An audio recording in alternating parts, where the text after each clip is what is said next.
Six Cubs king storming in short to swing and hide. Tinker and Evers turning two like they forgot the clock. Honer swing from shortstop. Pirates punch their way. And Flick from the net said, we'll see you boys someday. Ticket punch to the best so grand. Oh, ghosts and rookies all hand in hand. From Cosley's grass to the Astrodome shine. Every team still playing in this heart of mine. Ripton's Iron Man Grand lit the Camden sky. While Pujo's park one deep, a Midwest goodbye. Garrick lace doubles like thunder in July. And Walter's fastball on the lullaby. Ticket punched from the dice to the dream. Past and present all on the same screen. Roll the charts, let the lineups align. Baseball forever and the bracket's fine.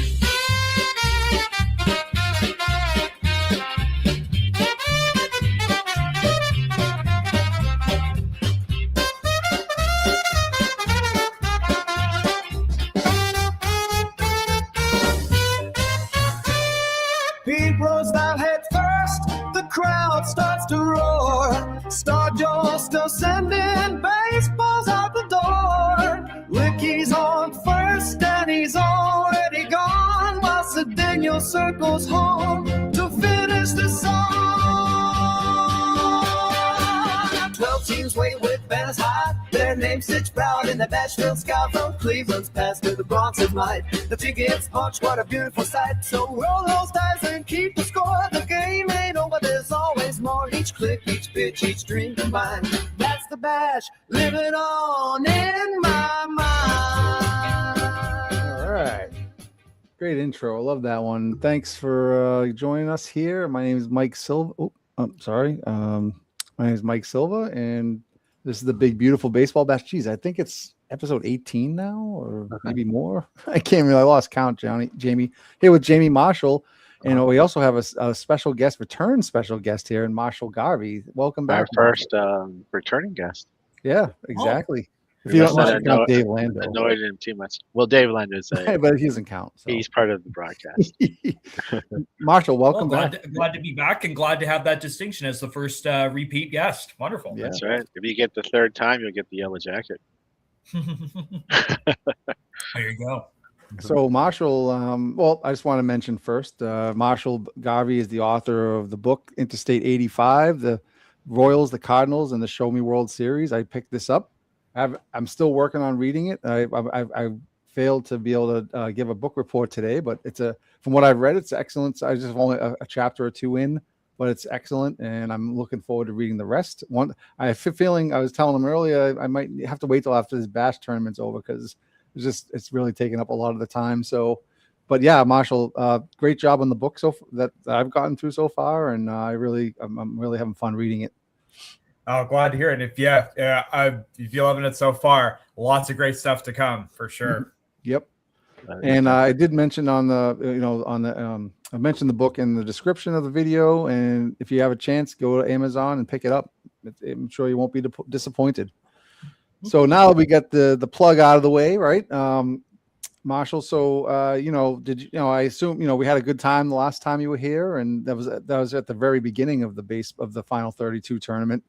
Now we're about we're a round in, and we're actually midway probably through closing out the second round. So we have 2 games left of the day 2, and then we have whatever game 3s we have. I think currently we have 3 game 3s that we're looking forward to, and it's possible that depending on who wins in these 2 games, we could have up to 5. So so we have games. The first game we have is the 72 Reds and the 2000 Orioles.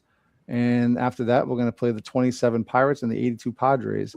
So both of these games have some surprise teams in the second round, and in the final 32 anyway. I mean, they shouldn't even be there when you think about it. But yeah, so Marshall, what do you have? Any predictions? I mean, a prediction would be obvious to just say, well, the 27 Pirates and 72 Reds because their pennant winners will win. But I was just so attracted by just the randomness of like like we were saying, the 2000 Orioles, the beginning of the Angelos era dirge before, Machado and Adam Jones like got them out of it in 2012. I don't know if I can make a prediction. This sounds like the 72 went out last time I was here. The 72 Royals gave the 1927 Yankees a great scare. So I think all bets are off. That's right. And that's probably a safe assumption, I would think. Yeah, Jamie, what do you think?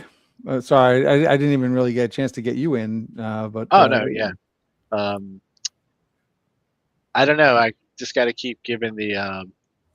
You got to figure the end of the line has to happen at some point for the 2000 Orioles. But now, let's see. They went through the prelim in 6 rounds, so 7, 8. What is this? Their 9th round. Yeah.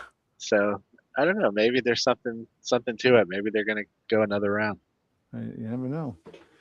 Yeah, and we still got those beautiful 82 Padres uniforms for at least one more game. So, and for me, like I don't know. I think the Orioles Reds game could go either way.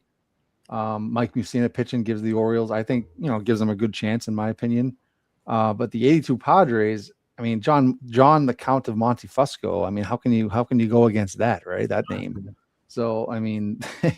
he has not a great record so far, but you never know. I mean, he did pretty well for them in the first first bracket. Yeah, I think he lost to when he game against the Giants, the Jeff or whatever. But yeah, he lost 9-4. Wasn't a great 6.6 2/3 innings. Gave a 4 earned runs. Not a terrible outing, but just not enough to win.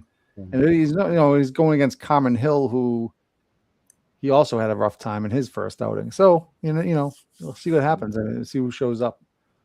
So, Marshall, what do you think of this just in general, like this whole tournament? Like, what are just, some of your impressions, getting a chance to kind of witness it and hear about it?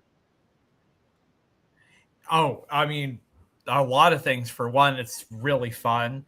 It's also a really fresh way to kind of, now that I think about it, like you introduced me to like simulating like World Series matchups that happen, but there's something even fresher about these random matchups, like a famous World Series champion against some like middling or cellar dweller team that's long forgotten. But somehow now it forces me to think about those more obscure teams. And so it's kind of, I don't know, it's kind of opening up new ways of looking at the past beyond just replaying a World Series. I like that. Yeah, Mike was on earlier on the box scores from the basement show. And well, you said this made me think, I guess we were joking that the 1912 Giants taking on the 1982 Padres, we might have been the first ever in simulated baseball history to ever put those two teams together. Probably. Most of these matchups that we've had in the Bash probably were never played before. Yeah, I mean that's just an example of one of nobody hundreds, if not thousands. Yeah. I mean, oh God, I mean just even cards and dice games, and no matter what seasons people had, most of these probably nobody ever thought even to play these two teams together. Oh yeah, it's like you're right. You're opening up endless possibilities. You could go through every team of every year. There's got to be new permutations that still haven't been done yet. That's true. Yeah, and as I mentioned before, if you look at the bracket, that's at least one side of the bracket. So this is the one side of the final 32. These are the 16 teams on Region C and D. We have the 1927 Yankees still around, right? And we have the 1927 Pirates. So after all that randomness, and we still have there's a possibility that the 27 Pirates and the Yankees could meet again like they did in the World Series in 1927. Not in the World Series here, but it would be the semifinals. But that's amazing. That's still amazing. Almost a century later, they can settle the. If they're isn't that crazy? Out of the 2,676 teams, the both of them end up in the final bracket and on the same side of the bracket that they could meet. Yeah, I think that would be a heck of a story if they faced each other, just to see who win. Like if they get Pirates can exact revenge on the Yankees. So I say hi to. Philip, Aaron, and Beatles. Oh yeah, Beatles and Aaron and Philip. Thanks for joining. Yep. And anybody else that's there that isn't in the chat, but thank you. I don't know if it's an apocryphal story that in real life, the 1927 Pirates were just so gobsmacked by the sight of the Yankees during batting practice that they like knew right then and there they were going to lose the World Series. Hopefully, in this case, the virtual 1927 Pirates won't be as intimidating. But let's see if that happens. Let's see. Yeah, I'm sure we'll have this game, guys. But so far, that's been one of the teams that's kind of impressed me more than only because it's a team that I only kind of know of them is because I just know they're the team that the Yankees, the great 27 Yankees beat in the World Series. But you get to see them in like simulated form as a team. I kind of have a more appreciation for them. Yep, absolutely. Oh, definitely. So, what else? You want to get going with the game, or you want to? Yeah, we can start one of the games, and then let's go for it. So we got the Reds who are in this bracket at 3-0, and the Orioles are 2-1, and they're 0-1 in this round. So let's get going. So we'll have Messina versus Gary Nolan starting off, and we have Delano DeShields, Conine, Bell, Chris Richard. He's the guy that's still. I mean, he's not having such a great final 32 bracket, but his sorry, let me make that bigger for you. So, yeah. Chris Richard, he had a great first bracket, and sorry if you can't read it. I know it's a little small. He's the one who replaced when they traded Will Clark. He came over from the Cardinals, and he hit like 13 home runs the last 2 months of the season. So he's kind of like a little ringer for this Orioles team. Yeah, or at least he proved to be that during the bracket play. Look at Cal Ripken hitting just above Mike Messina. Also, I'm gonna just say the Big Red Machine. They had really good pitching, but they were more about the position players. Honestly, if Messina's on the bump for this one, I think I might go with the Orioles. Oh, okay, all right. Well, either the Orioles win or they go home here. The Reds at least have a second chance if they don't pull it off on this one. So here we are, Camden Yards. Pete Rose leading off against Messina, and Tolan and Perez also due up this inning. So here we go.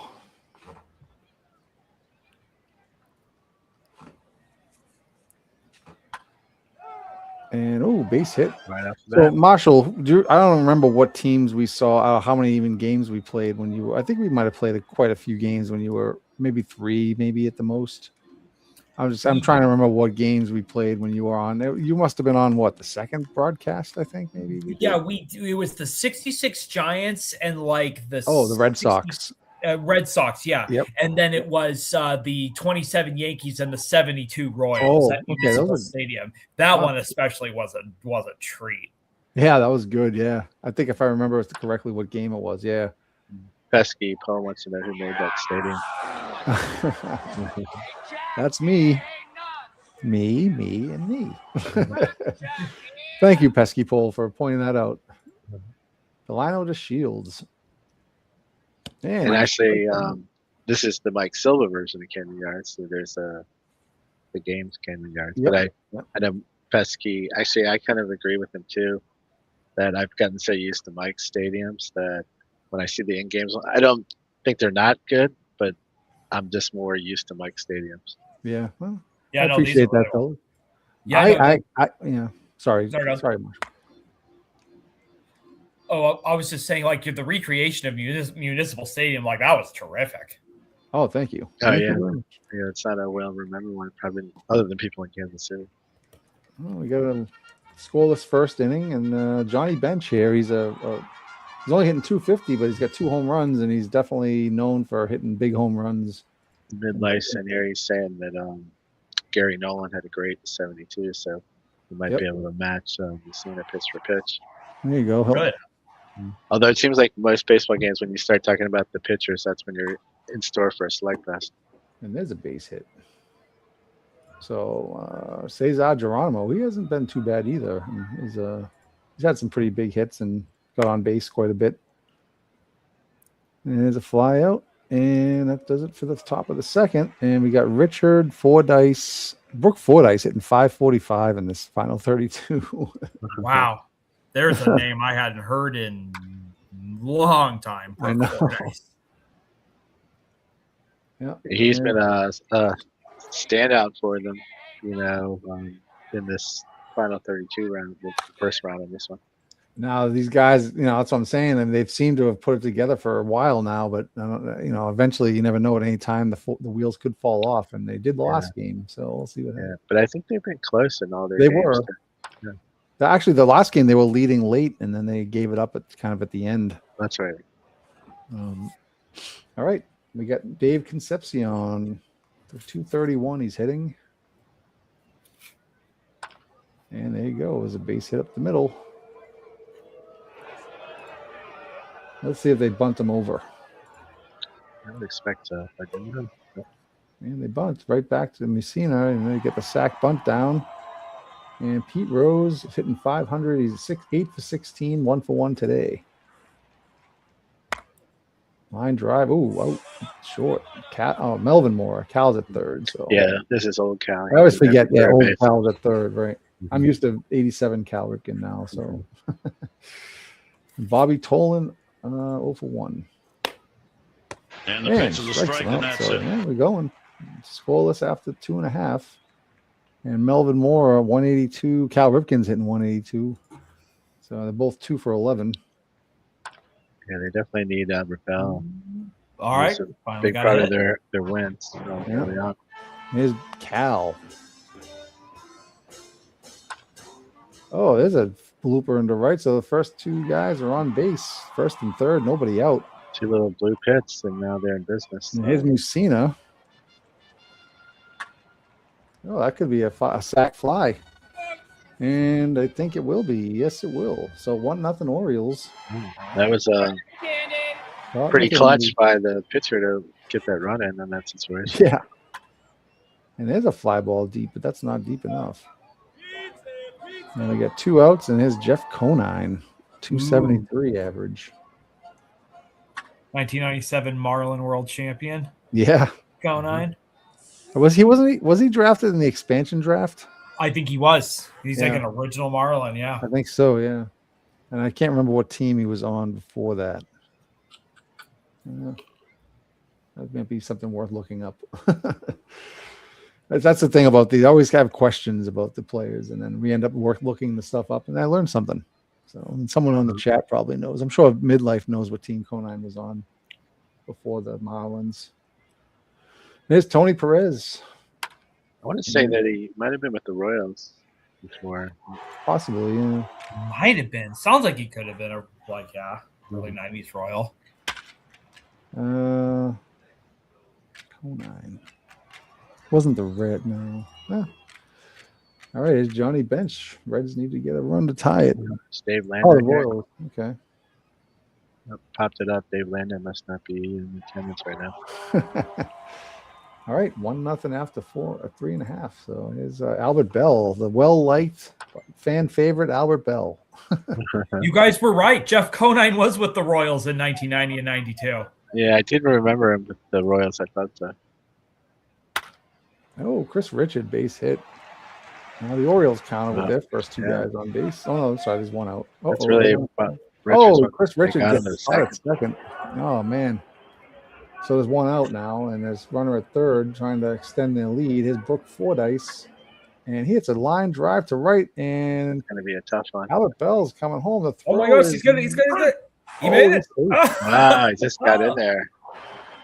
That was crazy. All right, well, that was close. 2-0 Orioles now. Brady Anderson, Mr. Steroid Man.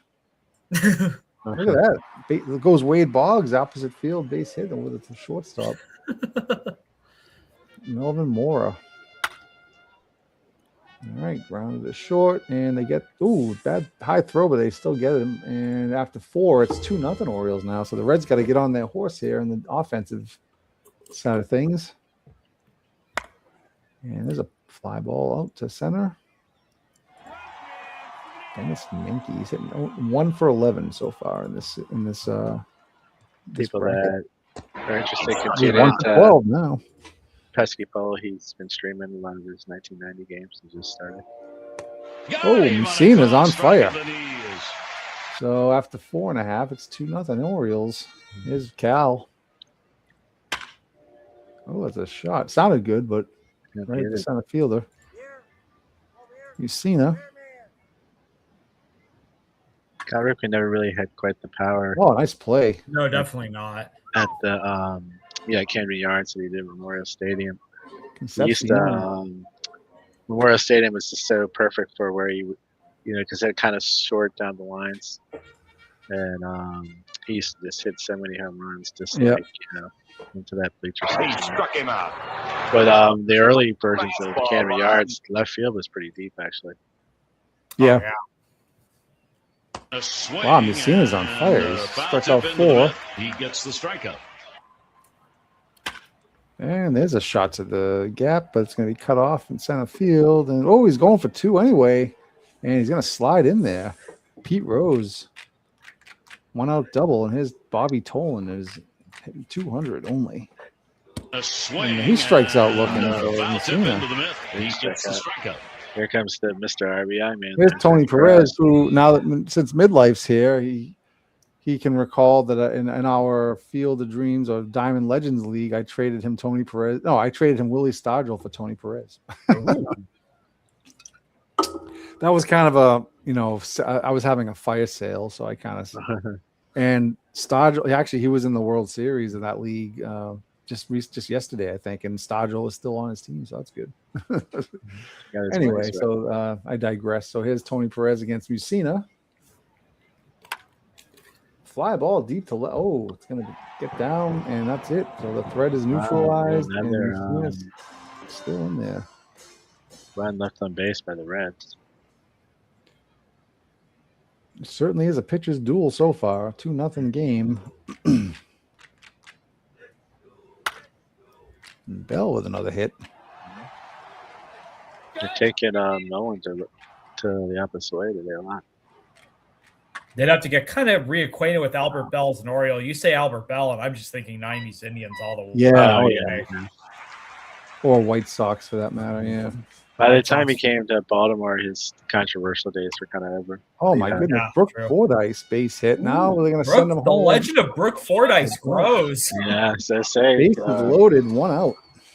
Brady Anderson could open this game up. And no, he cannot. He pops it up to the third baseman in foul territory. It's 2 outs. Big out right there. Here's Melvin Mora. Oh, and he laces one to left field base. Huge hit right there. We might have 2. It's now 4-0 Orioles.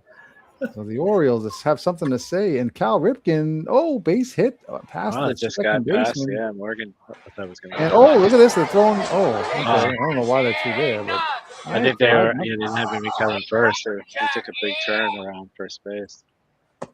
We've seen a walks. Wow, he gets on base still. He'll walk the American League pitcher. Oh no! Yeah, who already has a sac fly RBI. That's going to do it for the inning, but they get 3 more runs. It's 5-0. Now the Reds are in some trouble here. Yep, they are. Joe Morgan, who had a little 75 version, had some trouble with some chipped beef, and then had to come out of the game. The Bash Cafeteria was serving chipped beef that morning, and him and Ozzie Blues had some stomach issues.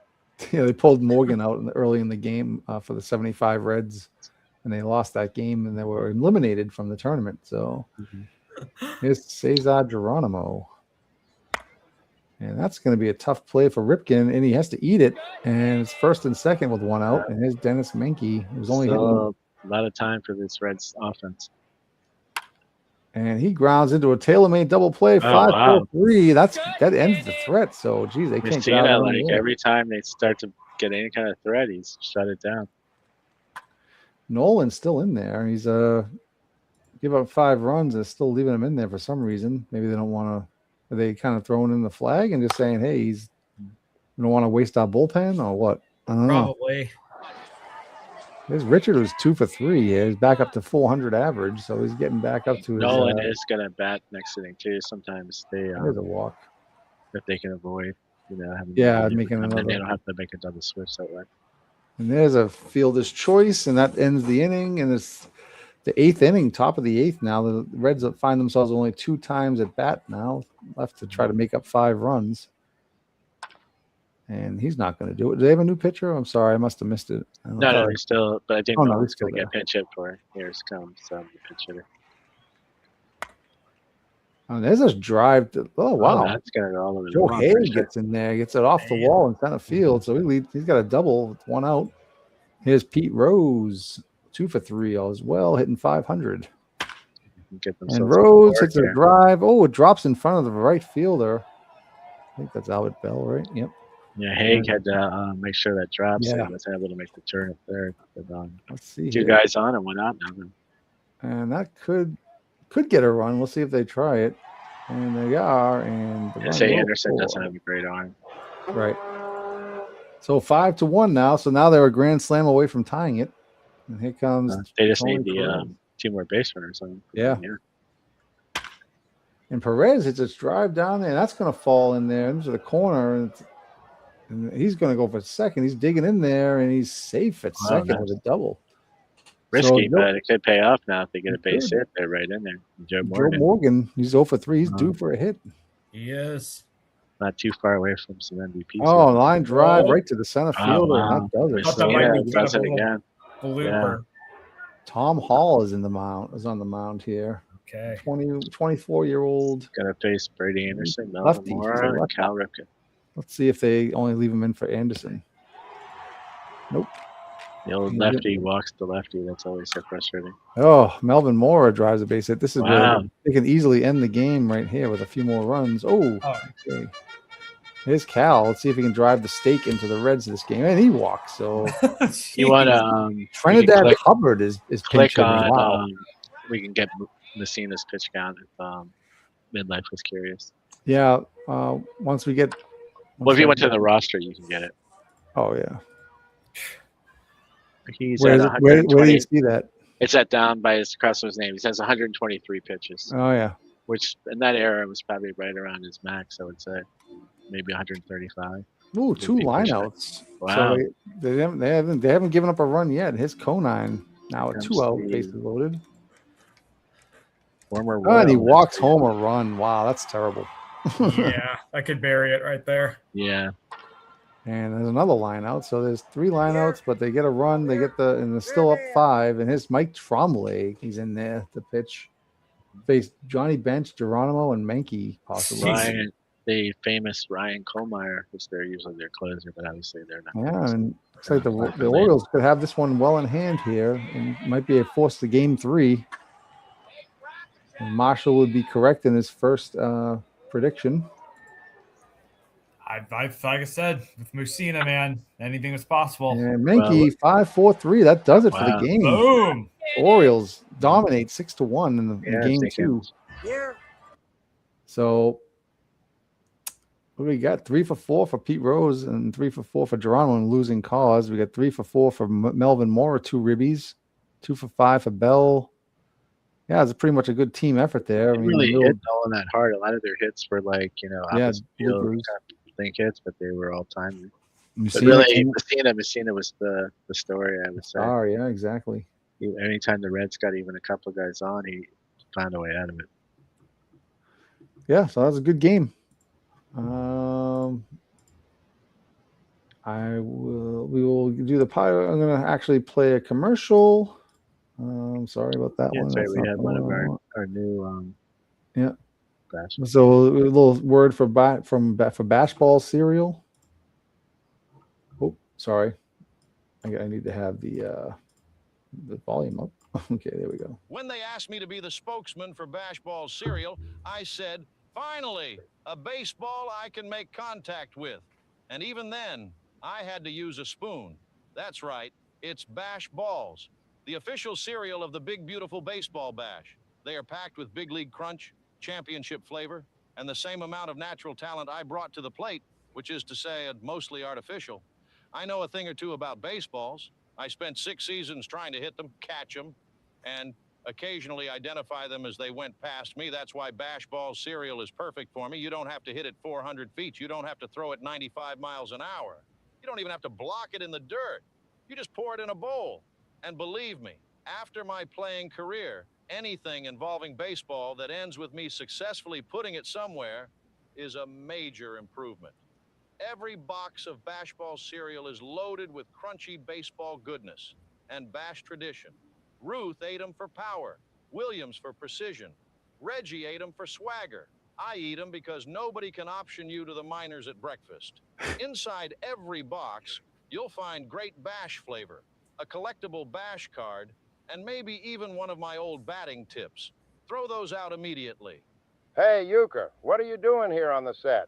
And another thing, what happened to my bowl of Bash balls? You didn't try to hit them, did you? Because if you did, that would explain why they're still in the bowl. All right, folks, you heard the fella. And take it from me, kid, get yourself a big bowl of Bash Ball cereal, loaded with big league crunch, championship flavor, and enough wallop to start your morning like you're swinging for the right field porch. Bash Ball cereal, the official cereal of the Big Beautiful Baseball Bash. That's a great one. I love that.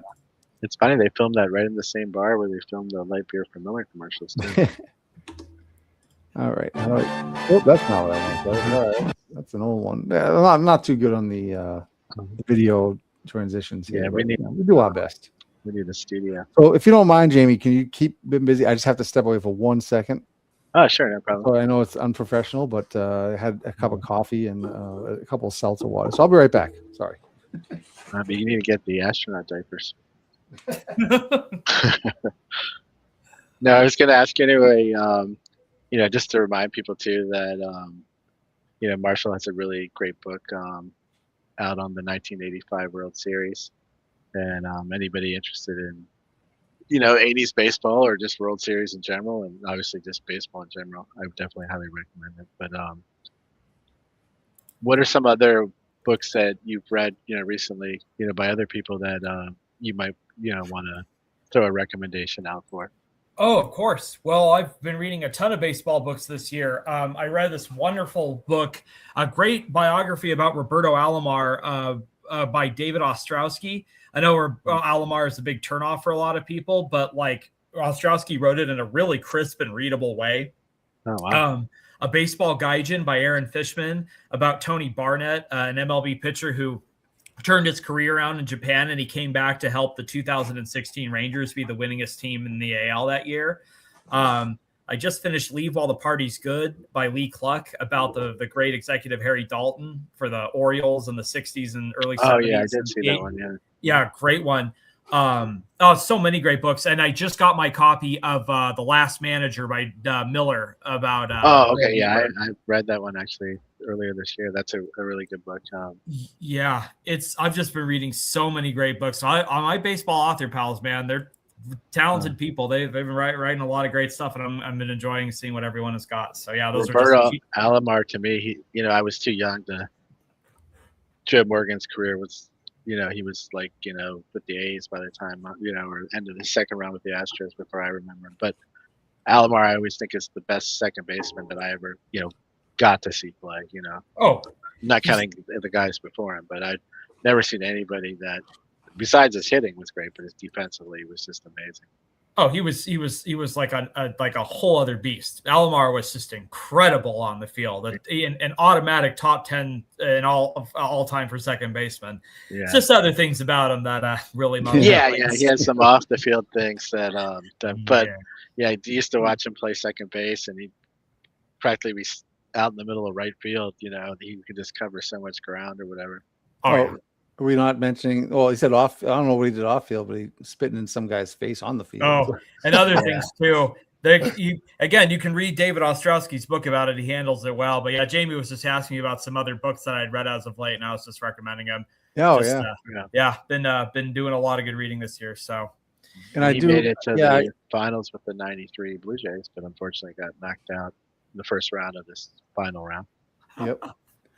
So also I did subscribe to your Substack too as well, Marshall. So that's pretty cool. Yeah. Thank you. This week you want to kind of give people a little summary of what you like to cover on your Substack? I have a Substack called Martial Arts where I just cover just a wide variety of subjects of interest to me, including obviously baseball, music, various other things. Baseball and music tend to be the main things, but I'm also going to do some television writing, just a whole variety of subjects. I'll just drop the link to it in the chat. But yeah, thank you for subscribing. I just hit 100 subscribers, so that was nice. Oh, That's okay. cool. Yeah, I love the name martial arts. I love it. Yeah, it's a very clever I name. think it's Once I seized on that, I was like, that's it. So what would you say if you had to pick between the two? Do you have more of a passion for music or baseball? Oh, that's as far as like writing about it, you know. I mean, it's not necessarily that I'm more passionate about one or the other, but I think I've written a bit more about music at martial arts because I haven't had like a music writing job yet. So it's been kind of a place for me to explore more of my music writing. Yeah. Just expressing my thoughts about it. So that's been a lot of fun. So is there a particular type of music you like or you prefer to write about, or you just a music history or music like or just I generally like to do like I'll do like deep cuts or like 10 overlooked songs by this artist. I have so many thousands of favorites. I couldn't even begin to start. We don't need to take all that time going through that. But yeah, I like to focus on like kind of overlooked songs, or overlooked musicians, stuff like that. So. All right, like just give me one musician or band or someone that you find interesting or you like to write about. Or the most recent one, if you can. Well, two recent ones. I wrote both Canadian bands. I did a focus on a great song by a band called Sloan. And for Rush's reunion tour, I did an article on top 10 Rush deep cuts, to get hyped for the tour. And that's a good tie into baseball too, right? Because isn't Getty a big baseball fan? Oh yeah. Getty Lee is a baseball historian of the highest order. He donated a bunch of stuff to the Negro Leagues Museum. He loves his Blue Jays. I did see Speaking about baseball and music, I don't know if Mike can bring it up, but if he has access to it, he could play the for the Orioles, the Bashing Bird song. Their big win. By all means. Yeah, I mean, in honor of their victory. We got to serenade the winners, at least the winners of that game. It's about 3 minutes. Music and baseball. No, not the highlights. Do you have just the song for the Bashing Birds? Well, yeah. Where is that? I'm pretty sure Bash. Fire away. Huh. I had it on here. Well, that's not it. I have the Bashing Birds. Okay, no, I'm sorry, I don't have it on here on my list here for some reason. Didn't make the list, Jamie. I don't see it here. Oh man, that's a bummer. Well, let me look it up for 1 second. Let me just say Bashing. No, that's not it. Hold on a second. Let me just. Oh, Bashing Birds. Oh, here we go. I was gonna say it now. I'm just delayed. It's just never gonna live up. I don't know if this is the 3 minute long one or the. No, that's I think this is the highlight. Hello there, everybody. We can play it for a different episode. All right, yeah, I'll figure it out. Yeah, I had that one. Okay, sorry about that. Yeah, sorry. Jamie called me out and I couldn't produce, so I swung and missed. All right. So now it's 27 Pirates and 82 Padres. That's it, man. That's right. Yep. So 82 Padres, I mean, I know they went to the World Series in 84. That's just 2 years later, but I have to say, 82 is kind of a blind spot. They were just a little bit above 500. Okay. They started having the pieces that were on the team in 84. Tony Gwynn came up as a rookie. I think he got maybe about 100 and something at bats. Yeah. He's come in and made some key pinch hits, though, for this Padres team. He seems to be pretty clutch as a pinch hitter, which has been helpful for them, honestly. But okay. Terry Kennedy is really good. Actually. Yeah, Terry Kennedy's was their MVP during the bracket, and he's continued to hit well for them. I mean, and I'm seeing this now. 1974 Sacramento Solons alumnus Sixto Lizcano. Hell yeah. And this is basically close to the 84 lineup. So okay. Yeah, they had a couple of rookies that came up in 84. Carmelo Martinez and Kevin McReynolds, who obviously they're missing here, but a lot of the similar pitchers, just a few key pieces away from that 84-85 Padres team. Right. Which unfortunately for Padres fans kind of faded quickly though, but I guess fans have no sadness about that, but yeah, no, they did fade. I think they were big favorites to repeat as NL West champions in 85, and it just and they started the year I think pretty well in 85, and then just couldn't keep it going in the second half. Yeah, I think once Andy Hawkins, it was really good. Yeah. Yeah, and I think once Pedro Guerrero really heated up for the Dodgers, they just got on a roll. So, position ranking, Sixto Lezcano is the best right fielder in the. That's kind of interesting. Everybody else is kind of rough. They're 28th, 26th, 28th. I don't know how that works exactly, but you can't not be a fan of Sixto Lezcano. No, the name itself right there just demands respect. So, all right, so we're ready to get the second game going. I'm excited to see this one. And they're playing the 27 Pirates. We don't want to forget about that as well. Oh, right. I mean, Carmen Hills, but we also, the Wayner brothers, number one. Pie Trainer. Joe Harris was a great hitter. Someone named Kai Kyler. Yeah, I think it's Kiki Kyler. Yeah, he just likes to he calls him Kai. Well, I'm not going to say, I don't know if Beatles is still here, but I'm pretty sure Beatles calls him Kai, and he takes this stuff seriously. So. Oh, I always just assumed his name was Kiki, but I thought you guys just called him Kai. I'm pretty sure I remember him calling him Kai. Because I don't know if people who remember the show WKRP. See, look at here he is. No, it is Kai. Okay, well, I don't believe Beatles then. Oh shoot! But no, I did not know. WKRP in Cincinnati. Les Nessman, he used to call Chichi Rodriguez Chai Rodriguez. So I just thought, oh, you're calling him Kai like Chai. I did not. Oh yeah, so there we go. See, I paid attention when I listened to Beatles. So apparently you didn't. I'm just kidding. Lesson learned. All right, Kai Kyler. Kai Kyler. Yeah, Beatles is pretty. He's accurate with the names, just like I tried. Well, except for when he's starting to talk about Italian names, but we won't go there. His hometown team too. Beatles a big, Pittsburgh Pirates fan. Yep. Beatles. Not that he, unless he's mastered time travel, I don't think he saw this team in particular.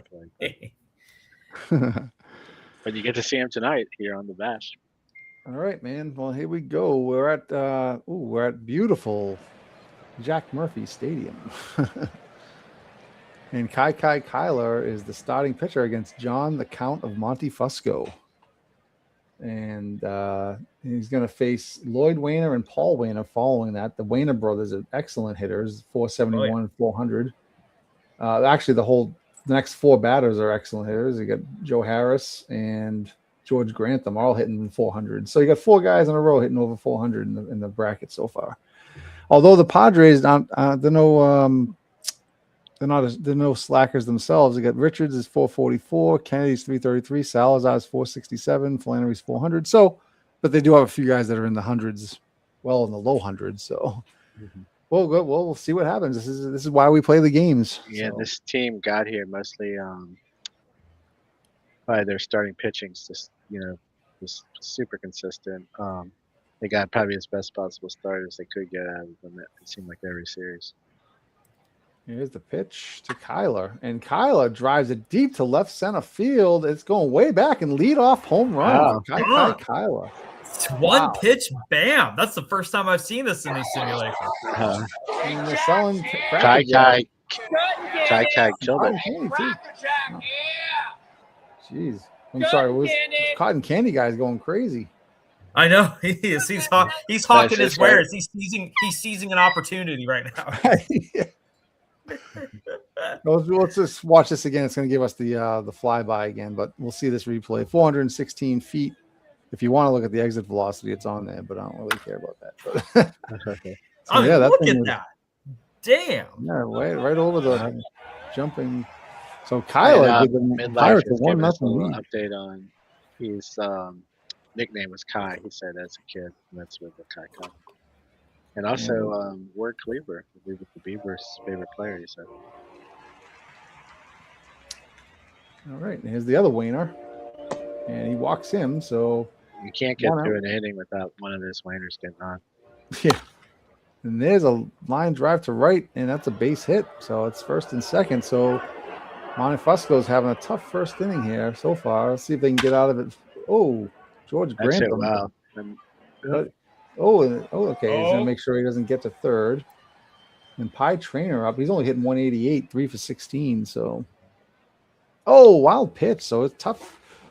Very tough. Let's see if they can get out of this with only one run. That would be a win in my book. So, I'm sorry. The anytime pass ball. That wasn't Monty Fusco's problem. That was Terry Kennedy's fault. Anytime I see Pie Trainer, I just think of Mr. Burns. These players today Oh. couldn't carry Pie Trainer's glove.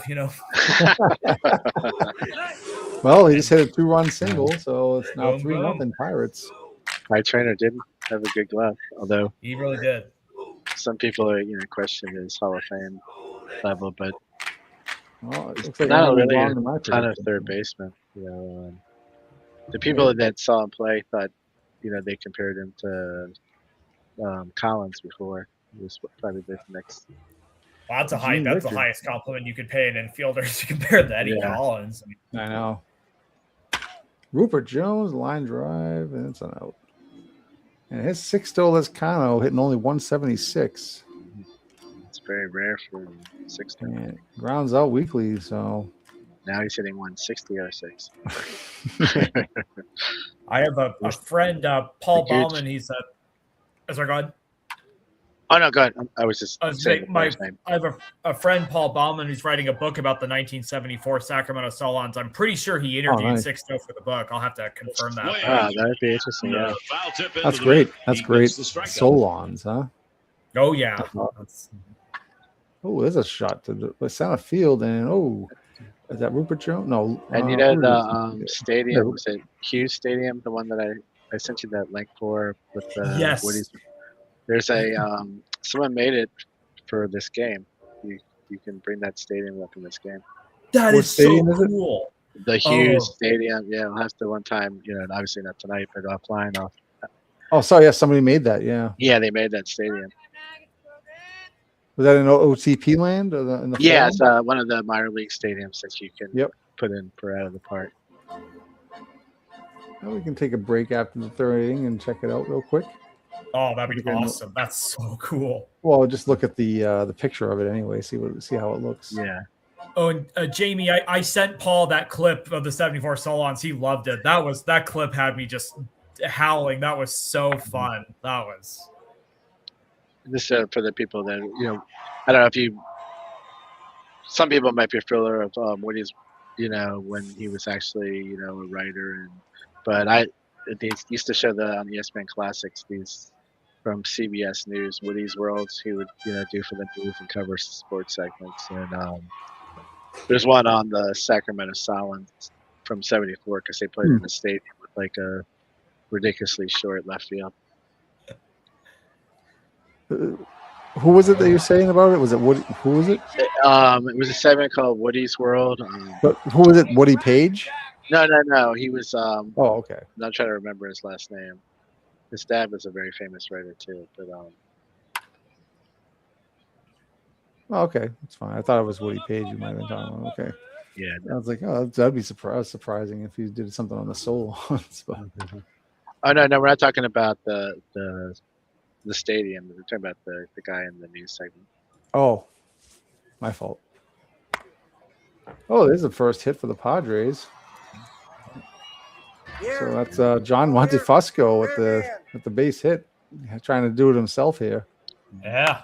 Get himself Gene out of his hole. Richards flies to center field. Oh, over his head. Wow. He didn't believe it. Ooh. That could be Oh, See if costly. they scores a run, and Monty It's Fusco's gonna going to score, come yeah. home and score 3-1 now. That was a Kinda bad changes play. things a little bit, yeah. And, Let's see that one. It came in too much, and then yeah, I just totally misjudged it. I thought he had it. That's just. And, lost it in the sun. Mark Unger saying hi for people. Hey, that, Mark. Thanks for having me on tonight. yeah, Appreciate that. That was Mike was fun. on Box Scores on the basement. He was Talking a little bit bash, talking about double especially clutched about on the this, swing. stadium creation and just out of the park in general. All right. It's definitely Let worth me just check going back something to real listen quick. to. I want to see this. See if I can find. Is it Eric Jaffe that made them? You know what? I can't remember exactly who. I just found minor league because I could have sworn I remember seeing it because What league? Marshall. What league were they in? it would have been the Pacific Coast League. What league was the stadium? I want to say it was Uh, Hughes Stadium. Hughes Stadium, Pacific Coast No, he League, got Sutter Sacramento. Health. Yeah, he did There's Sutter, Sutter Health. Health. I mean, that's not the historic parks. Wayne Field. No, it's not. Smith's Ballpark. What was the one? Maybe I got it confused. Maybe it was the other one then. Hold on. There's another, Maybe it is Sutter Health. It's okay if you can't find. I would just be amazed if someone, because Hughes Stadium, the Solons only played there for 3 years, so that would be a deep cut. If someone Hughes like Hughughes, spelled exactly like that.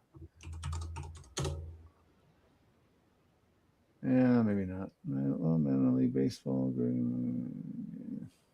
Hold on. Yeah, Sure. if you get, I would be surprised, albeit delighted, if someone actually went out of their way to make it. I know I didn't do that. No, definitely it wasn't a stadium that you made, but I might have got it confused with the other one too. But I thought this one, the one I looked at, had this really short left field, like the. Yeah, maybe it's not in there. I know I didn't do it unless it was Well, I'll go back and look, and if I can find it, I'll send a link to Marshall. Like this is my stuff. I did. Well, I don't know. Let me see if I don't even know if I still have the fictional ones anywhere. Probably. Yeah, no worries. So I did do Seals. Okay, there you go. I see him. There's. No, what the heck was it? Rayleigh Field, is that the one? That's the current one. And it's now called Sutter Health Park. Yeah. Wow, that's a faithful recreation. I mean, I don't think there's a pyramid in the back. No, there is the ziggurat. Yeah. Oh, it is. Okay, so I did do it right. Okay. You did it right. So yeah, that was one of my earlier ones I did. So it wasn't exactly the most. I mean, actually, that's Eric Jaffe guy did the Sutter Health Park, which is way better. It has way more detail, but admittedly, I didn't spend a whole lot of time. That's close. If that's especially for old Rayleigh Field before it became Sutter Health Park and had to be renovated for the A's. That's close enough in my view. Yeah. And Marshall, you're are you the chapter head for Sabre for the Sacramento area committee? No, Tony Oliver is. I am a member of the Dusty Baker chapter, though. I'm the social media lead for the chapter. Okay, yeah, I know you had some role with one of the Sabre chapters. So. This is the field. And you've written a book on the history of baseball because that's where you grew up, right? It was outside of Sacramento. Yes. Sacramento. Yeah. I've lived in Sacramento since 2000. Yeah, my first book before the 85 one was Hidden History of Sacramento Baseball. So. Mm-hmm. Yeah, I like this one, Borchert Field. It's like an old. Oh wow! Yeah, that's a really. Look at the light towers. They were like right in the field of play. Kind of. That's wild. I forget. This is Milwaukee, actually. I think this is Milwaukee. You can see Milwaukee. Yeah, I think like from the 30s and 40s they played there. Yeah. Yeah. So yeah, I had a few. These are old though. I mean, I really didn't do much, but I did. These are some of the minor league parks I did, and I didn't have the crudeness of the model. Chickenzie Park, I like that one. Anyway, but there's just a lot of ones I never knew about. PGE Field, that's a cool one actually. That's the one that Portland. Yeah, it's at Portland Stadium. Yes, I think Kurt Russell played here as a. The battered bastards like that Netflix documentary. Dude, this is a dead ringer for that. That is so cool. Yeah, I actually took some time to do that. That was interesting. I like that big wall they have. It's basically sunk into the the street level is like above where that wall is. That's funny. But yeah, anyway, that's just so that's some of the parks. I wish we could find that Hughes Field, but I'll go back again. But if I did find the correct one, I'll make sure I send it to him. But you might be interested in any other Sacramento park, but specifically that one, sure.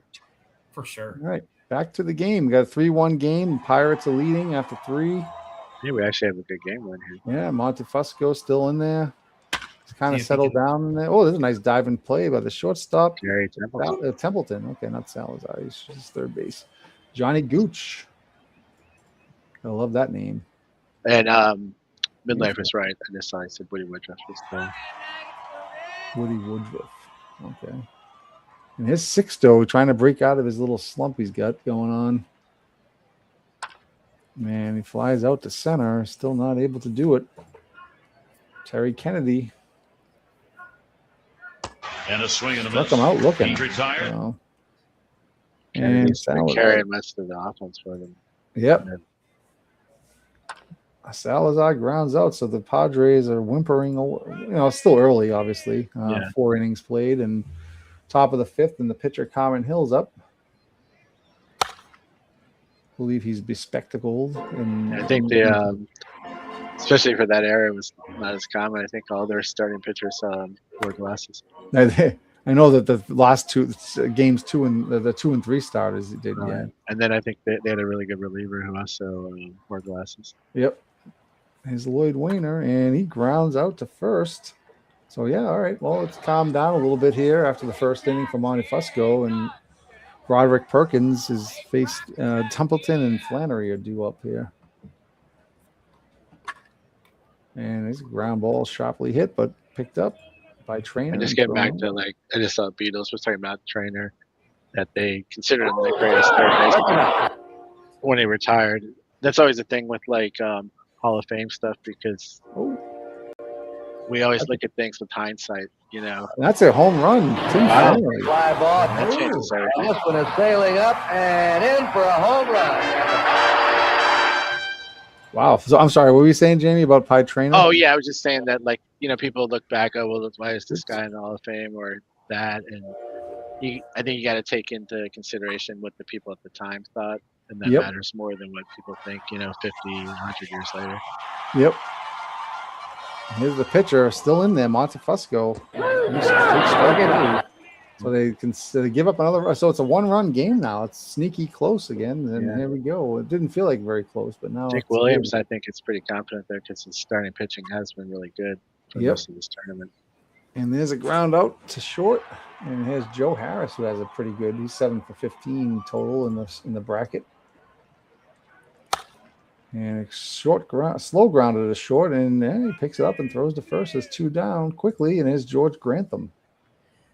Jimmy, it's interesting you mentioned Pie Trainer being considered a weaker Hall of Famer. I noticed a lot of dead ball players get kind of ragged on today with sabermetrics. I know some don't really age well, but that's a good perspective. It's like at the time, you know, you have to keep that in mind, even if we have because someone, you know, they didn't see anybody play 50 years after them. They only saw the players that they saw at that time, so they don't have the same context. Even players, you know, and even somewhat more recent time, you know, players from the 70s or early 80s, they can sometimes take a hit, you know, for slightly similar. A swing and a foul tip into the middle. He gets the strikeout. And there's Tony Gwynn pinch hitting, making his 3rd appearance in the bracket. He's 1 for 2. He's only pinch hitting because he was a part-time player in his rookie season. So. Yeah, this is he came up. I think he had maybe 100 something at bats. He probably was. Hey, thanks, Mark, for the compliment. I'll just I'm not that I want to toot my own horn, but he's just. I was on the show tonight. That was a great show. It was a lot of fun. That hour just flew by. I can't believe how fast that thing went. And it was a really good time. I really enjoy that show, and I enjoy. That's what I was gonna say. They do a great job for the hobby. You know, every week it's celebrating something, you know, unique or different about the hobby. It's really nice that you know, have a place you get to see all kinds of different things, different people do different games. It's really worth watching. Yeah, and you know, I'll just say it again. I always say it, but the thing I like about doing this, and I'm not a broadcaster, and you know, I always say that I'm not a streamer. I'm streaming my project. But if I'm going to do that, I'd really like to get people like Marshall and Ron and anybody that on here that enjoys that likes the hobby or likes baseball. Mm-hmm. And you know, the game is really secondary. I mean, it's fun. I mean, it's my project, and who wins and loses is fun to find out. But I certainly have a blast just talking baseball with guys like Marshall and anybody that comes on here. So that's what I look forward to. It's just a lot of fun. And then the box scores from the basement does that. They have a 3 or 4 man, sometimes 5-man group out there, and plus the guests, and it's just a good time throwing jokes around and talking baseball. So it's fun, good time. And really, as far as the history, that's been the pull for me for this. You know, which maybe stay here and watch it with you for the past year is just to see the whole history of baseball just play out. You know, who wins or not is secondary. Exactly. I mean, it's fun. And here comes Pie Trainer after all. I mean, see if he can do something. We've played over 5,600 games total, Jamie and you and I, and it's like, and here we are in the final 16 teams, and we're talking about Sixto Lezcano on the 82 Padres. Yeah, and again, I was making a comparison, but Sixto Lezcano and Pie Trainer get to be talked about in the same sentence. Yeah, that's great. I mean, I love it. You know, it's just fun. Where else can you do that? You know, Exactly. because I mean, I'm not Yeah. saying, look, you know, I love the comparisons with Babe Ruths and the Willie Mazes and all that, and you know, Yeah.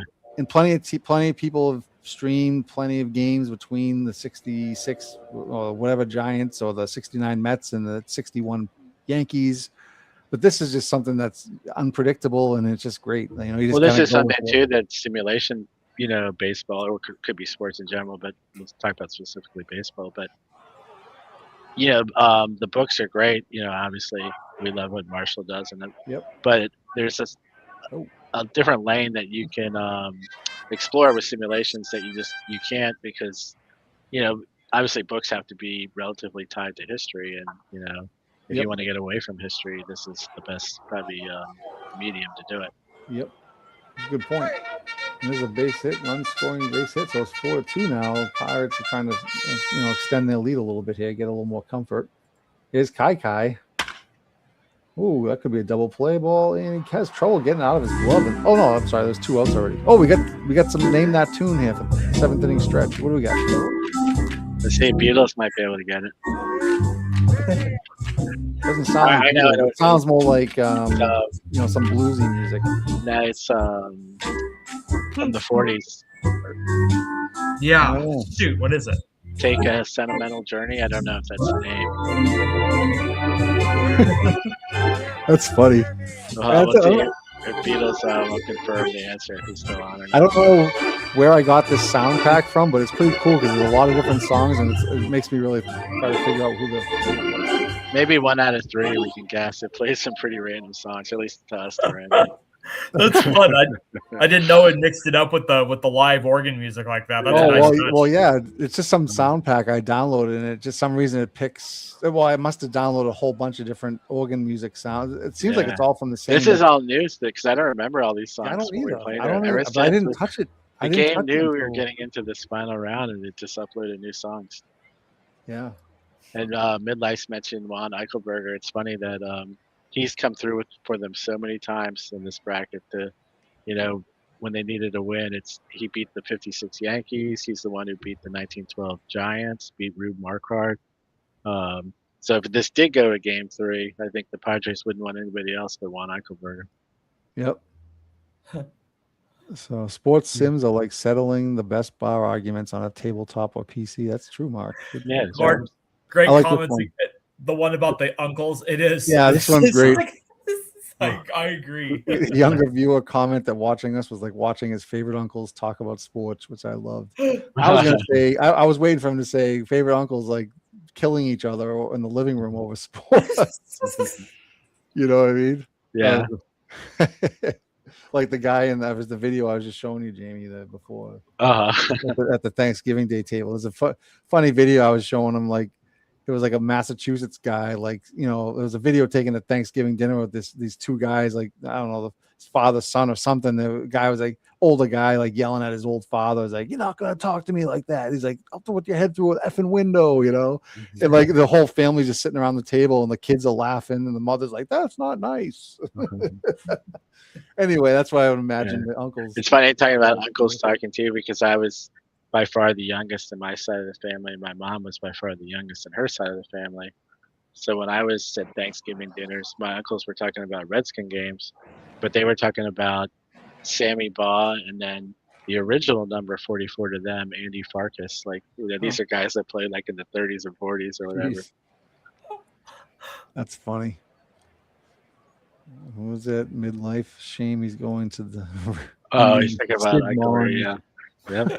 Well, Mon. maybe that the Padres can somehow survive this. He can live another day. What about Ed Wonya? All right, here's Broderick Perkins. And he gets a base hit. So they're on 2 runs. They put it in the 7th inning. So that was the 7th inning stretch. So he went on to open up a very successful, like, all-you-can-eat buffet. All right. 1 out, runner in scoring position. Tim Flannery had a home run last time, and he grounds out to third, so that runner is still sitting in second. Is Alan Wiggins pinch hitting? Oh, there's There's another. another guy that Another unfortunately Oriole. drug. Yeah, he had drug issues, but What did he do? he could have been an amazing player. So played for the Padres until 85. Got traded to the Orioles. Yeah, No, played till 87. Is that right? yeah, he had drug issues, and then unfortunately that led to an HIV. You know, he ended up dying of AIDS. Okay. Wow. But yeah, I mean, it's hard to say what he could have been because by the time he came up, he was dealing with drugs a lot. Well, in our tournament, they live on forever. So, in fact, I will mention. I think Jamie and I we played this. Was it 79 Yankees? It might have been like the last bracket that we did, bracket 32. Oh yeah, that's right. 79 Yankees were in there, and that's the year Thurman Munson killed, and it was killed in his plane crash, and that was like the middle of the season. So because our tournament has end of season rosters and players that technically he wasn't on the roster, so we ended up importing him and putting him back. And we made the executive decision that he's coming back on the team. So we made that decision. That's interesting. I didn't even think about that factor, and that's actually germane.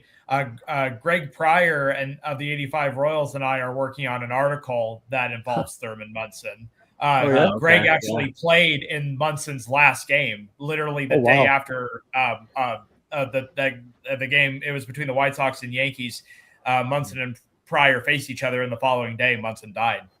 Oh man, that's crazy.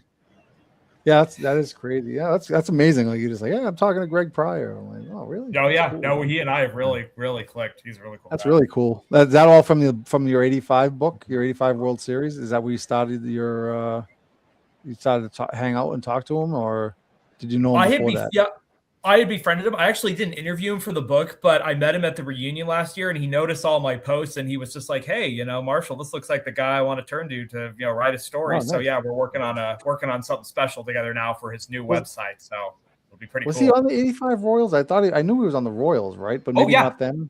Oh, he was. Yeah. Okay. Sorry. He got to play in Game 5. I think he fielded the first out of the 9th inning. So he was on that team. He got a ring. And Marshall, you were not too long ago. You were on a podcast with Charlie Lieber. Oh yes, Rounding Third Baseball podcast. Yeah, me and Charlie. Nick Arno from that podcast said that episode with Charlie and I was the best episode they've had yet. Yeah, it was definitely worth.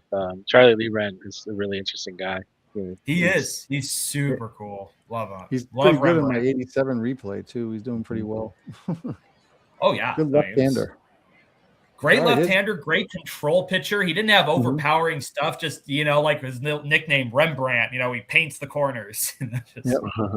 Danny Jackson's kicking butt on. He's the number one bet. He's the best starter on that team in 87 for me. For my 1920, we did have Chapman and the White Sox were on the team. The suspended White Sox. You have to. You got to have Ray Chapman. Yeah, that's an area. Jamie, have you written any articles about the rules of incorporating players that died during the season, or we haven't really written anything out about it, but generally we tried to stay to the end of the season roster, but that had more to do with trades. So like even if a guy was injured, say he got injured in August and didn't finish the season, we would still put him on the team. Okay, and the other thing was that a lot of times in the 40s and stuff when players went to war, like I don't know, like if they played most of the season and they went to war kind of towards the end, there was some like during the dead ball, because of maybe World War I and World War II, basically players like left their teams to go to to fight the war. So technically they weren't on the rest of the rosters because they weren't on the end of season rosters. And there was a pitcher for the Giants. I'm sure we get his name right, but Bobby Douglas, who was Beatles would probably know. He got suspended. Well, not suspended. I guess he got banned from baseball for orchestrating trying to throw a game. He got with another player from a different team, and Jones. But we kept him on the team. And actually he pitched pretty good too. Very good. Well, because we went through every team. We went through every team roster before we started the bracket. At least started that up in like brackets 7 or 8.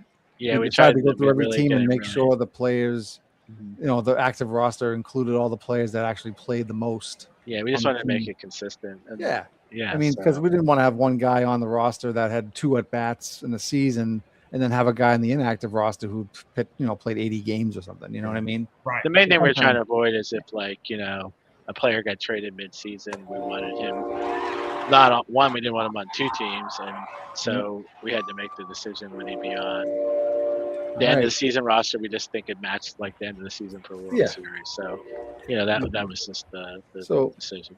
So a lot of time and preparation went into getting these brackets ready and try to make it, somewhat, believable. Yeah. So here we go. no. We got 2 on, 1 out. Johnny Yeah, Morrison. we got something going here. Terry Yeah, Colin, Kennedy. this is your shot. Oh, Ooh. oh, Terry Oh! Terry, Kennedy. is that Terry Kennedy Oh, again? really? Oh my goodness! Oh, This one is 3-1 sailing up blast. and in for a home run. wow! Well, Mark wants to know what the biggest upset, but I think I mentioned that earlier with the 2000 Orioles. Oh, Well, actually, yeah, I mean the Orioles as a team, but I don't know if they beat teams that I want to say it was the fifth. Was it the one of the Senators teams, the early Senators teams from the '60s, Yeah. beat one of the better. yeah, let me 1 second. Let me just do a replay of this home run. This is a huge home Yeah. run by Terry Kennedy. We'll get back to that in a second. So it seems like left center field is where all the home runs are going out in this park. So this one was actually over the second wall. So that was 405 feet. Terry Kennedy comes up Wow, huge. I It mean- gives the Padres the lead. They bring them back from the brink here almost. He's going to go into the Bash Hall of Fame at this rate. And oh, they're good. no, I was just gonna say I can for Mark's benefit. I mean, I can show this little slide I have here. Major upsets and standout performances. So obviously we talked about the 2000 Orioles. Everybody knows about them, but these are all the 16 seeds that beat number 1 seeds in the first round right here. So you can see a bunch. I don't know if Jamie, if the team you were thinking about is. Hey, here. man, we may have made this slide before we did that. I want to say. Oh, this is everybody in the whole bash. I mean, this is the whole. I I made this after. Oh, okay, so it should be on there because there should be a. The 1960 Yankees lost to the Kansas City Athletics. Yeah, I mean, there was a senator because I remember the pitcher's name, Joe McClain, and he just shut the Yankees down. Oh, you know what that was? That was the 61 Senators beating the I forget who it was. That was in one of the brackets. It might have been was it the Oh wait, maybe I don't have it on here. That's weird. Yeah, Well, 1 second. I have other tools here. I have other. Hold on. We need bracket music. Oh yeah, I know. Let me see. I know exactly where it is on the. Here it is. 61 Senators beat the 61 Yankees.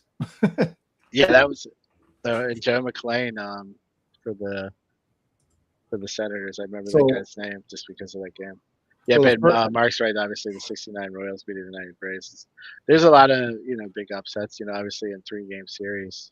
Yep. So That's yeah, like you can see. I might not. I guess I didn't have that on this slide. I don't know. Well, maybe I didn't have this on. Oh, okay. Thought I had the 6. Well, I guess I didn't have it on there. Okay. Well, anyway, I missed. I Well, guess when the book comes out, we'll make sure it's all revised. So Oh yeah, we'll have to. Yeah, I'll make revisions, and there's bugs and everything, right, ladies and gentlemen. So Well, now we got ourselves a pretty good basebul game there to probably get back to. yes, let's get back to that game. Hey, this is a barn burner. Yeah, that's All right, so that's Johnny gonna Morrison comes up, and I guess he gave up a home run, but I should have had. Oh well, the ERA can't Wow, get I any higher mean than Terry what it is. Kennedy. I mean, throughout the entire tournament. And there's a fly ball deep, but that's going to make it out. So yeah, Morrison comes in first pitch to Terry Kennedy, 3-run homer, and oh man, all right, 2 Can you out. imagine the craziness in the crowd in San Diego right now. And we're gonna go now. All of a sudden, the Pirates are on the brink of losing this game, and they have to at the top of the 9th. Gary Lucas is in to close it out, left-hander. I know him from on the Angels in the 80s. That's where I know him from. But there's Grantham, Pie Trainer, and George. He might have pitched for the Glenroy. Expos too in '85. Yeah. So here we go now. The shoe is on the other foot, so to speak. And thanks for stepping in, Mark. And a weak Take it away from grounder. you, Mark. All right. So it looks like we may be on the verge of another game Now, 3. wouldn't it be great if Pie Trainer somehow did Oh something? man, now he flies out to right. There's 2 outs now. Glenn Wright's the last chance. He's 1 for 3 in the game. Here's Gary Lucas trying to nail it down. And no, he hits a drive to the gap. That's going to make it to the wall. That's going to be tying run at the second base. Let's see. And Fred Brickell is pinch hitting. I wonder if he's father to Edie Brickell or grandfather. Let's bring up Fred Brickell and see his history. What'd you say? Oh, bring up his let's see, not exactly probably a household name outside of 19. Yeah, not really. 27, he only had 32 games played, 1 start. So there you go. That's 286 average. Yeah, in the 30s he went on to start a little bit for the. Yeah, he played 30, 31. Not a very good hitter. 270 is like hitting 220, or 180 today. Well, let's see if he can do something. He's got 80 power. I don't know how the heck that happens, but he must have had a high home run ratio for his stats. I don't know. I mean, what did he have? He had 1 home run. And 1 home run and 21 at bats. Well, I still don't think 80 power is a little ridiculous, but we'll see what happens. All right. And he grounds to second, and the Padres have come back to win that game. They're like the Orioles have forced the game 3, so that leaves us with 5 game 3s. You have to decide who's going to go into the logo round. So big home runs. Well, Kyler with a leadoff home run, all for naught. Beatles is probably crying in his beer right now. I mean, at least the Pirates still get another chance. Yeah, they do, but they were very close to just moving on to the next round, and now the next game means anything goes. It's Tim Flannery and Terry Kennedy with big Terry fly. Kennedy had been real quiet all game too, and 3rd home run. That's ties for the lead in the bracket. Kai Kyler has 3 as well, so nobody has 4 yet. The Beatles say an excellent game. All right, so let me just save this baby here. Take a little quick preview at the games that are coming up. Who the probable starters are. I mean, top performances of this day include Mordecai Brown, 2-1 win over the 66 Giants. Lefty Gomez, 2-1 win over the 71 Orioles. And Lou Gehrig went 2 for 4 with triple home run, 3 RBIs. And the 19 of people who may not have. The 27 Yankees got demolished by the 2022 Braves, but then they came back and gave a little bit of beating back. Yeah, to let the me Braves show you. Where is that game? 4-1. No, that's the 27. Well, maybe I can't. Maybe I don't have it. Hold on a second. Where'd that 27 Yankees game go? Oh, 15-4. The Braves beat them 15-4 in game 1. And then game 2, the Yankees roared back and beat them 10-7. So so it's been an offensive crazy game series for these 2 guys. So here we go. Let's see. We'll get game 3s. We got 5 of them on tap. So again, we got the 2008 Cardinals and the 49 Yankees. You got Kyle Loge versus Ali Reynolds. Juan Eichelberger versus Lee Meadows and the Padres and the Pirates. The Padres got to be happy, like I said, to have Juan Eichelberger. Yeah, he's pitched well. And we got Bobby Bolin, who's another guy for the Giants. He's been solid, playing King Cole. Yeah, normally I'd favor the Cubs here, but Bolin's been so good that that's going to be a tough assignment even for the Cubs team. And we got Jose Mercedes on the Orioles facing. This guy he's amazing. Like, I don't know. He just does pretty well. Him and Sidney Ponson. They've Ponson heard over Ponson, yeah. Him and Messina, they've all pitched well. Ross Grimsley, Kyle Wright versus Urban Shocker. So this is gonna be some fun games to play the next time. Marshall, what do you think? It's fun. I don't know if you've been following this, but yeah, I mean it's getting close. We're almost to the Elite 8. So this is down to 8 teams, Yeah, this is an exciting blend right here. Anything goes, and we just saw more of that today. Just saw the 2000 Orioles, both of the random teams winning, including one with a dramatic. That Padres Pirates game was just great. That was good. Yeah, that was really good. Definitely agree. Wish there was some Orioles, Reds. No, what am I looking at? Round 8. Yeah. That was a lot of fun. I love this thing. This thing's great. I mean, I'm going to be really sad when it's over because you're going to have to find something to do. I'm like, oh, we got to do the losers now. We got to do, I don't know, something. So anyway, I was just going to ask Marshall too, do you have any podcasts or talks that you have coming up, soon that if people want to check out? Yes, I'm going to be on a podcast called Small Market Podcast. I think we're going to be recording this weekend. Always lining up more. I also have a big speaking event at the Kansas City Public Library next month. Me and Chris Brown, the Royals bat boy I interviewed, are going to have a discussion about the book moderated by award-winning journalist Vahe Gregorian. So, and people that read the book, they'll realize that and people might already know this anyway, just the information that bat boys and the things they can observe can be pretty valuable in telling stories, later. Oh, yeah. Chris told some of the absolute juiciest stories. Like he got to work the Cardinals clubhouse for game 6 and 7. He had some great bits. So yeah, I got those coming up. But guys, thank you so much for thank you for having me. Yeah, this is so much fun. I like you said, especially the random matchups.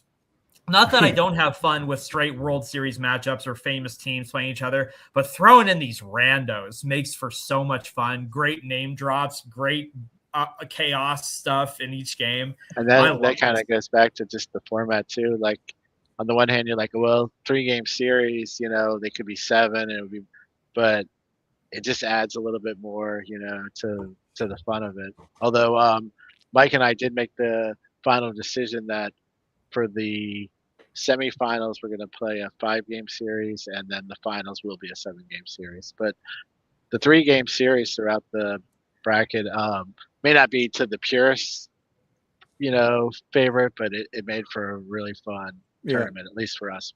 And manageable. Obviously manageable too. There's that when you're talking about 2,000. If you call 6,000 games manageable. Yeah. but for a compromise, it had its benefits for sure. Well, Jamie, I was kind of against doing that for a while, all the way up until last time Jamie brought it up. And I'm like, I was thinking about it. And what I was thinking was, okay, so the final 2 rounds, the semifinals and the finals, I guess I can look at it like everything leading up to that was like the regular season almost. And then the semifinals is like the pennant, the ALCS, NLCS kind of, and then the finals is like the World Series. So why not have those be larger series? You know what I mean? If I look at it like in that context, then it makes sense, right? Because I was thinking, well, why would I want to mess with this formula that we've done this whole time and then change it at the very end? But if you look at it like the first, all those rounds of 3-game series were like the regular season, and then whoever makes it to the finals or the semifinals and the finals, it's the playoffs. That makes sense. Yeah, that's at least to me anyway. That's what I'm telling myself. To get Mike to change, you had to come up with some way to sell it to him. So yeah. But I think it will make it a little more drama and stuff. And it's only the last, it's the 2 semifinals and finals, so it's not going to add too much extra time to complete. So I think people will enjoy it, or at least people that are following it. So yeah, thanks, Marshall. I hope you welcome back on again. Maybe in the next round or something, you can come back and we can just do another couple games and talk again. And this is always fun. I always have a good time. Yeah, always. Just let me know what your guys' schedule is, and I'm just plugging away. I've got. I mentioned about to get back to the article with Greg Pryor. I'm also profiling Steve Physiok for a book about the 0-2 Angels. Right, I'm trying to finish both of those this month. So if I can join, are you going to mention? Have you mentioned to him about your time managing the 2002 Angels? I didn't mention. I should tell Steve about that. He got a kick out of that. Yeah. But yeah, especially when those are done, I'll have even more free time. So yeah, just hit me up anytime. I'm always glad to join. All right. So again, here's his book. I don't know if you can see it. Interstate 85, the Royals, the Cardinals, and the Show Me World Series. I think you have other books too, but this is the one that This is my most recent book, yeah. Right, the most recent one. This is I'm reading it I'm still reading it, so I can't give a full book report, but I highly recommend it. It's very, from what I've read, it's very good writing, and he's an excellent author. And it was a great World Series, and it's worth going back to revisit, especially the way Marshall tells it. I think it's a great book. Yep. So thank you And, again. And And our next show is going to be Thursday, right? When we'll have Ron Juckett. yeah, It's we're coming bringing back Ron Juckett on Thursday, so that should be fun. Ron's a great broadcaster, game broadcaster, and he's just fun to talk to. And He's Marshall met Ron when he was on Box Scores in the Basement. Oh, Ron is the best. Yeah, he Ron is He is. awesome. Love He's that got guy. he's got some good wit to him. He does. He Yeah. does. Oh. So, all right, well, let me just do the little outro video. I want to thank everybody for joining tonight. Beatles, Mark Unger, World's Worst Gamer, Sports We Time always Machine. Bunch of appreciate guys it. were on here. Midlight. Yeah, people enjoying the games. It's Yep. great. Philip was on here. I'm just scrolling through the chat. The unfortunate thing for me, Aaron Reed, my friend Aaron Reed was on here. The unfortunate thing with me is I close the stream and then I lose the chat. I can't find it unless there's some way I can look at it again. So I kind of once I close the stream, it's like, oh, it's gone. See you later. Pesky Pole, thank you again. I saw you on the Box Scores from the Basement. Sorry if I'm missing anybody. I don't think so. I think that's pretty much it. And I A appreciate lot of these everybody. people have their own channels, and Beatles Eternally. That's a Beatles, great yeah. channel, yeah. And Yep. Pesky Pole is a channel, and obviously we mentioned Box Scores in the Basement, Sports Time Machine. I'm sorry if I missed someone, but those are the ones that come into my mind right off the top of my head. So, all right. So thank you. We're signing off for now. And again, Jamie, thank you very much for being the partner on this and being a huge part of getting this stuff and bringing it to life. So thank you again. And we'll see you next broadcast. All right. So, oh, I picked the wrong one. What am I doing? That's our intro. We're gonna do more Bash. We're coming back.